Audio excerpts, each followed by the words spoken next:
It is a great pleasure for me to be here today and to be able to say a couple of words as the opening of this final conference of RRI Tools. Actually, I'm not part of the project, but I have been following the project over the years and have been seeing how it evolved and how it became richer and grew, etc. And it's quite nice to observe how an enterprise takes form and goes on. Today, I would like to invite you to reflect, and in some way, this was already done in the introductory speech, to think about how does the development of RRI actually will continue to go on. And that's why I have called my talk Challenging Responsibility. And in that sense, yes, in that sense, it's a double question. The question on the one hand, questions of responsibility are challenging for us. A system that is pushed to be fast, innovative, and be well-timed is actually very often hesitant to engage in something that is reflexive and opening up. And I will come back to that in a minute. But on the other hand, we have to continuously also challenge the very meaning and the practices of responsibility. Historians of science tell us through many analyses how these things have changed over the decades, and so we have to reflect what responsibility means. And even if you just look at the post-war period and the way research was done, we see how step by step we have become more reflexive about what can we do, how do we have to deal with human subjects that we deal with in research, and many more. This is just a little example to show how that is in a double way challenging. And I think I will kind of take this as a red thread through my argumentation. Now, actually, RRI is a concept with a history, and it has a history within the European Union and the European Commission. And in that sense, we see it started with kind of surveys, it went on to the raising awareness, it went on to the dialogue, participation and governance, it went on to science and society, to science in society, and now we are in science with and for society and responsible research and innovation. What you can say here, you can ask yourself the question, is that a game of shifting signifiers? So just do we always do the same? And then each year we call it differently because it's a new program, and newness means also new names. But then when you look into the box, you will see that there are shifts in it, there are concerns in it which become more and more expressed. At the same time, I see it like a sedimentation process, kind of that doesn't mean that other layers disappear in some way, but new ones and new ideas come up. So we have to see how these things evolve, and we have to reflect on it. And I think this would be a really interesting way to look at the history of Europe through the eyes of how have we dealt with citizens and citizenship in Europe with regard to science and technology. Now, the responsibility discourse is embedded in a wider environment of change, and this is really important to kind of keep in mind with whatever we suppose and we think we can do with research and innovation. The innovation discourse, with speed and constant flow of innovations, has become a key element. There is not any national program that doesn't underline that if we do not innovate sufficiently fast, something will happen that will not be good for our societies. Anticipation has become a very important tool. I would even sometimes say we have become obsessed with controlling our future, which we somehow anyway never will be able to do, because the future, as a nice cartoon says, doesn't care about what we want from it and how we do with it. Notions of efficiency, relevance, and excellence have come up that have not been so present in the early phases, and they play an important role in restructuring research, not necessarily in any clear and related manner. So it's not clear whether it's more efficiency, more relevance, or more excellence, and so it's a kind of struggle within institutions, what counts more, and so what time can be devoted to what kinds of activities. And simultaneously, and that is something which I find also interesting in being, since quite a while, involved in some commission activities of some sort, it's always a concern that maybe society is not sufficiently embracing science and they should do a bit better than they do so far. And now, and this is not only, this is not for the Commission something, institutions get increasingly worried about growing cases of boundary crossing, fraud cases, dysfunctional research system, in particular in the US maybe first, because the pressure is kind of up for a longer period. You see a lot of debates coming up about, in biomedical research in particular, about the dysfunctionalities of the research we do. So we have to keep that in mind when we speak about responsibility. Now, what kind of society do we think we live in? And here I would say, actually, we live in a deeply experimental society. That means that social practices increasingly present themselves as experiments. So what we do, we think it's open to the outcome.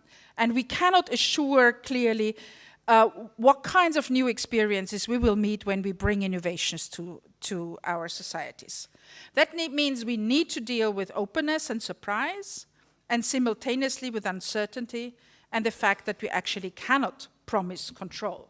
And this is really key, I think. RRI needs to build this awareness that overpromising is not the way out of dealing with the interface of science and society, but it's actually one of the more problematic sides of what is happening. Now, in a report we did for the European Science Foundation, together with a group of researchers, we kind of thought a lot about how could we characterize contemporary societies. And actually we came up with this notion of turbulent times. So it's not only about crisis, it's about the fact that fast-changing systems that change at different speeds and in different directions create constantly all kinds of turbulences. And coming here with an airplane, I was kind of witnessing that I actually trust my captain that he or she is capable to manage the turbulences somehow, but that's a capacity we have to learn. This is not something that is given. It's not just straightforward. And I think if we start to think our society as a turbulent system, then we need to think about much more flexible ways of dealing with it and of handling it. And that needs to flow into the way we think in terms of responsibilities, distribution of responsibilities, and handling complex situations. In that sense, caring for our futures, if we are concerned about that, means that we actually have to have a stronger process orientation when we engage. So it's not done with a one-time stop and asking people, what do you think about X, Y, Z? And now you have told me, here we go and do our research. We have to stretch reflection along the whole process of knowledge generation. A lot of what you do has integrated that. It's considering a diversity of value, which is really difficult if we think that contemporary societies are increasingly mixing communities of values. And so the question is like, whose values will count will be a real challenge for European societies in the years to come. And attention, we need to pay maybe less attention to the speed and more attention to the direction in which we want innovations. So how to make sense of RRI? Sense-making in whatever society you are in is always tied to narratives. And therefore, we need to be more attentive to the kinds of narratives we produce for ourselves, as institutions, for our students, for citizens, as policymakers, for societies, etc. And I think it's important to think about RRI because, let me finish maybe the argument, because they kind of build the ground for how we can make sense of what we should do and what we can do.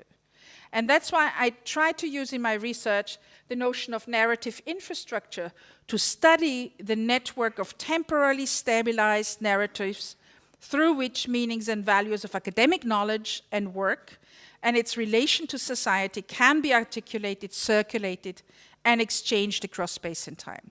By that I mean just pay attention to the kind of standardized stories we get about innovation, about good life, about future, and they all frame the way how we can think, or how we think, when we not carefully sit down and kind of reflect what that actually means. These narratives then can take different forms. They include assessments, reconfigurations of past developments, so we retell the stories about the past, future-oriented accounts voicing some promises or improvements, but also potential threats like innovate, or if we do not enough innovate, we will kind of fall behind. And moral reflections of what is good science and innovation and how a good researcher should be. And there are many more stories than we reflect explicitly around that we hear over and over again, and that's what I mean by a narrative infrastructure.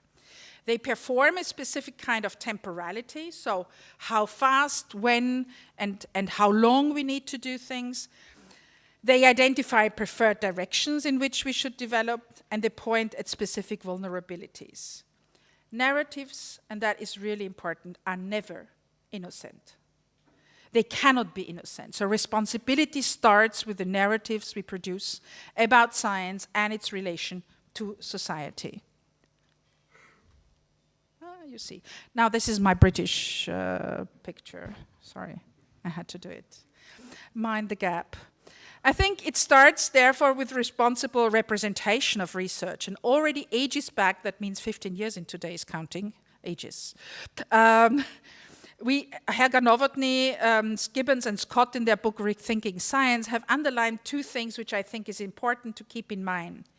In an age of intense contextualization, images of science need to have a strong reality content. That is, be closer to actual practices and their rapid changes than the traditional and timeless images. And the second quote is, the gap between images of science and the actual practices should not become too wide. In that sense, mind the gap. Many of the stories we kind of fondly produce about science for wider publics are very much far away from what actually research does and has to do in order to survive in a world that is highly competitive, with not a lot of funding around, and which has particular kinds of aims. Now, let me have a look and put at the center the question of how can RRI achieve meaning and enter practices in a sustainable manner. And I think it's in a conflict zone of two big clusters of narratives. On the one side, you have a kind of new public management language. Universities have become very good at that. Indicator-driven evaluations, strong innovation discourses, highlighting the value of innovation in the sense that innovation produces value. A lot of impact thinking is around, and not only in Britain, that is only the starting point. A lot of efficiency discourse. So what we imagine is an entrepreneurial form of research. And I think I just put three pictures there. One is innovate or die, in a sense, this whole discourse that we have to innovate ourselves out of whatever crisis we are in. The second picture shows this kind of boasting of my research versus this little kind of other research, so this kind of overemphasizing the importance of certain research while kind of downplaying that of others. And the third is actually a picture that it actually a system that is much under pressure tends to put people in line and not invite people to reflect and go out of line. So we have to think about how we manage all these things, and thinking in RRI terms is somehow walking out of the line and kind of asking certain questions that are not necessarily in line with how research works. On the other side, we have this new demands for more engagement with societal actors, open up research towards society, address ethical issues, values, and highlights the values in innovation and not of innovation. So the values, how do values get into the process of innovation, and not what value can we produce out of innovation. And that demands a form which has been nicely labeled as academic citizenship, in the sense of taking a form of responsibility that would be attached to the idea of an academic citizenship. And the picture of this nice guy carrying all these things is taken out of the Times Higher Education supplement, and it kind of critically argued that we kind of add these things to what the task is on the left side. We add all these, be reflexive, do your extra thing, do this, do that, but don't neglect to run fast, to innovate fast, to whatever. And that is maybe one of the big difficulties RRI will have in its sustainable manner to get into institutions. So not as a let's try RRI, which people are generally quite open and nice and kind of ready to engage, as long as it's a one-stop go. Please don't come and tell me that I should have other processes and procedures. I should think fundamentally differently. That is much more difficult to get into people who have short-term contracts, who need to produce papers, who have all these kinds of things that are also part of academia. So what we have here is a complex balancing act between what I call accountability, so my ability to prove how well research and innovation are doing. So I can give my papers in good journals, and I can give my patents if I'm a patent-oriented scientist, etc., versus responsibility, so my capacity to respond to complex questions, and that would be then an improvement. Research and innovation, it would improve research and innovation by making it more responsive to societal needs and values. And this is a balancing act, and I'm serious about it. It's not about one or the other. We will have to balance because institutions, the way they work, the way they run, the way lives of scientists are working, actually go along the accountability principle much more than along the responsibility principle. So we have a central tension here, which I think I would kind of shortly characterize, and that is always sketchy if we have a short characterization. On the one hand, you would like to go into the direction of responsible practices. On the other hand, sometimes what I fear that we introduce a new bureaucracy of virtue. And what do I mean by that? We will have new forms and new tick boxes to tick, and new kind of standardized proofs that we have been good people and done our RRI business. And I think that's a real problem. If we go down that road, we have preempted the whole idea of reflexivity. On the other hand, RRI needs to be a technology, what Sheila Jasanoff called a technology of humility. That means a process that admits the uncertainties, admits injustice in the way science is built into our society, admits that we cannot build a world where all the values are taken for granted in the same way. Or we take RRI as a technology of hubris, and hubris means that we just patch RRI on top of it and make it more robust against any questioning from the side of society, which would be actually exactly against the values you stand for as a consortium. Now, okay, I don't need to, I just put it here. I think that a lot of work gravitates around these four notions of anticipation, inclusiveness, reflexivity, and responsiveness, and I don't think I need to repeat that to this community. However, I think there's something that is missing here. We have another level of responsibility I think is really important. Namely, we have the responsibility to, here it comes, okay. We have the responsibility to keep our knowledge ecologies sustainable. If our knowledge and our innovations only go for short-term goals, we will, in a couple of years from now, lack a very important knowledge about fields which we did not imagine that they're important now.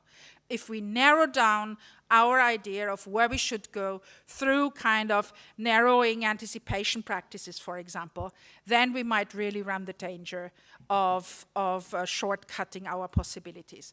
In my university, at the ground floor in the Aula, there was an exhibit that tried to show how important basic science is. And they always showed a guy, generally, because at the beginning of the 20th century, the women were not much around, a guy that did something splendidly important, and then the application, a mobile phone or some kind of huge device. They just forgot to mention that there are 100 years in between.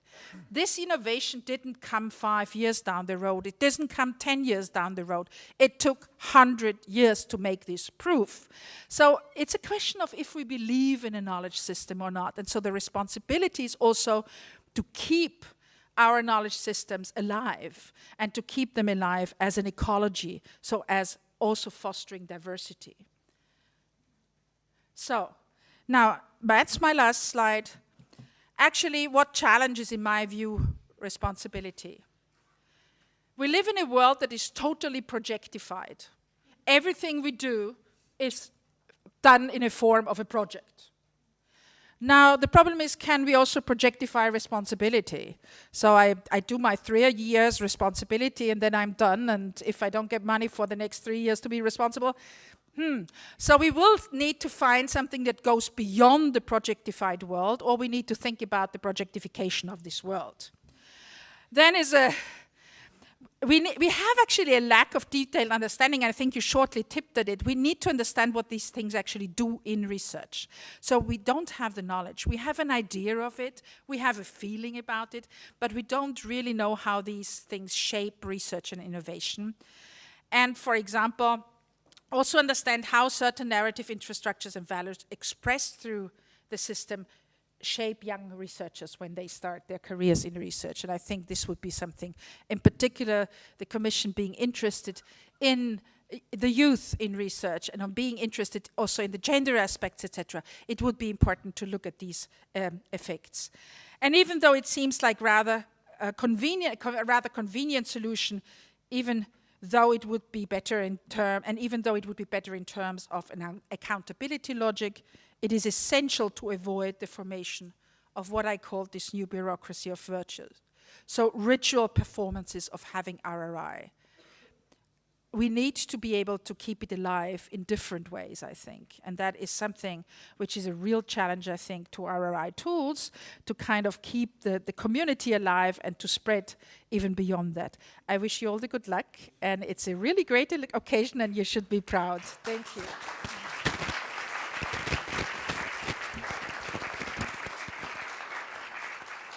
Professor Felt, that was hugely insightful, and I have to ask you this question, which is, at the moment, you talked about turbulence. I don't know whether you imagined the turbulence of a Trump presidency. Yes. And someone who says that global warming is a Chinese plot. But this could either be a huge opportunity for RRI, or it could be a very difficult time for RRI. Which do you think it might be? Because science at the moment is tending to circle the wagons and say it's the end of civilization. What should we be thinking about at the moment? That's a real tough question. I think I would gain a different salary if I could foresee that. But as a university professor, I humbly share my opinion. I do think, actually, that the scientific community has always been quite robust in many ways. It will not be easy, because, as I said, I deeply believe that this discursive environment we live in shapes us in some way or another. We cannot really escape. And if language becomes, and you see it already, if language becomes radicalized in one way or another, it's not important. It changes the way how you think you can talk, it changes the way how you think you can express yourselves, and many more. So it will be a demand on researchers, because it's an it's not endless period, that's a nightmare, but it's a period that ends, hopefully, one day. And in that sense, it will be important to kind of develop resistances from within. And I think that will be an important task to the academic community to actually do that. Okay. Has anyone a further question for Professor Not Felt? for Trump, please. Before you can ask me about Brexit. Not for Trump. No. I'm being nasty. But that's what I like to be, so. Thank you so much. Yeah. That's been fantastic.